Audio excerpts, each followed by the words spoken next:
En 2013, une convention de jumelage avait été signée entre les deux communes, donc Fos et Hann-Bel-Air. Et donc depuis lors, en fait, nous avions entrepris d'aller vers un projet coopératif, donc un projet de coopération comme nous le recommande la décentralisation. Et depuis lors, nous avions disons un échange soutenu, donc une coopération dynamique entre Fos et Hann-sur-Mer. En son temps, le maire de Fos, donc c'était René Raimondi, qui avait déjà été là-bas pendant un certain nombre d'années. Et il avait la chance d'avoir à ses côtés le premier adjoint, donc, qui est devenu par la suite, depuis quelques mois, en tout cas, le maire de Fos. Et nous avions entrepris en tout cas un chantier assez important. D'abord, on a commencé par la réhabilitation donc, de toilettes d'une école, qui était quand même quelque chose de très important. Ensuite, ça a été vers la construction d'un théâtre de verdure.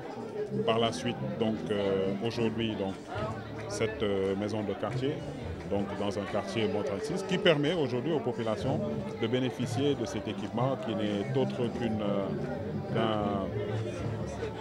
qu'une salle polyvalente, hein, qui peut être utilisée par les ASC, par les associations de femmes, par les jeunes, donc par les plus âgés, les Badianougor. Donc c'est pour vous dire que nous sommes lancés dans une coopération qui est tout à fait utile aux populations, et c'est là où je voudrais saisir cette opportunité pour remercier donc, les deux présidents du comité de jumelage.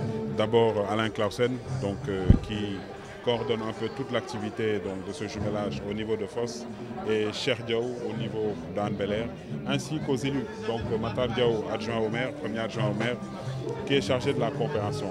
Donc c'est tout simplement pour magnifier en tout cas le travail qui est en train d'être fait, qui est un vrai levier de développement pour les collectivités locales que nous sommes, et un exemple de coopération. Pourquoi un exemple de coopération? Parce que c'est des volontaires français, en tout cas qui se sont investis pleinement dans ce jumelage. Ils prennent leur billet d'avion, ils se logent, ils se restaurent, et même pour leur mobilité jusqu'au véhicule, en fait, ils le prennent de leur poche.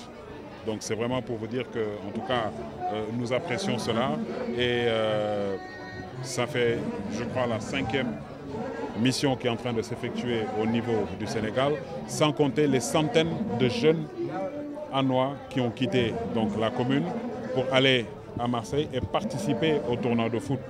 Donc nous ne pouvons que, en tout cas, remercier les deux conseillers municipaux, donc les conseillers aussi bien de Hann que de Fos, qui ont en fait exprimé cette volonté de marcher ensemble et inviter, en tout cas d'une manière générale, les populations de la commune à faire un bon usage de cette salle.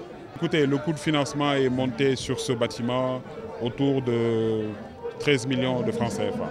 Donc quand je dis 13 millions de francs CFA, ça vaut à peu près un peu plus de 20 000 € en francs français. Et les équipements suivront. Donc c'est vraiment pour vous dire que c'est un bâtiment qui est important, et le financement pourrait tourner in fine autour de 18 millions de francs CFA. Écoutez, la gestion, comme vous le savez, la collectivité locale donc, a sa part de responsabilité, mais comme vous le savez, ce genre d'équipement est toujours géré par un comité de gestion. Donc nous convoquerons les différentes associations du quartier à se regrouper en comité de gestion, et ce sera une gestion qui sera dévolue aux populations. Et c'est ça le principe de la décentralisation. L'État donne un certain pouvoir aux collectivités locales, et dans le cadre d'un quota de la bonne marche participative, les collectivités locales aujourd'hui créent cette synergie avec les associations à la base qui en fait, elles après, assurent en tout cas la gestion du bâtiment. Écoutez, si vous rentrez dans Hann-Bel-Air, pour quelqu'un qui a connu Hann il y a 5 ans de cela, vous devez voir qu'il y a une évolution considérable. Aujourd'hui, on est dans une phase de restructuration. Et la restructuration est un volet extrêmement important dans le cadre du projet de dépollution de la baie de Hann. C'est quand même l'Union européenne qui va nous permettre et qui permettra au quartier de connaître une urbanisation. Et quand je dis urbanisation, avant c'était un village. Il n'y avait aucune structuration, pas de réseau d'assainissement.